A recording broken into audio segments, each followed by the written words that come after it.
Tapi ingat, ini untuk yang dah ada syarikat sahaja. Yang tak ada syarikat, jangan tekan. Seriuslah, anda tak pening ke? Buat kerja HR cara manual seperti Excel atau Wasabi.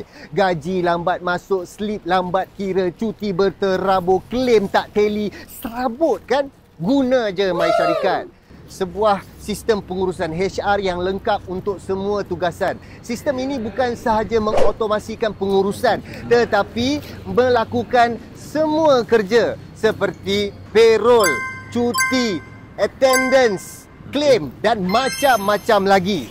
Lebih 26,000 syarikat dan 165,000 user yang dah pun menggunakan MySyarikat. Mereka kata sistem ini bagus menjimatkan masa, tenaga dan memudahkan operasi pengurusan syarikat. If korang nak efisien dan memudahkan urusan HR, korang wajib dapatkan MySyarikat sekarang. Klik learn more di bawah sekarang. Dan ingat, ini untuk yang dah ada syarikat sahaja. Yang tak ada syarikat, jangan tekan learn more. Jangan main-main.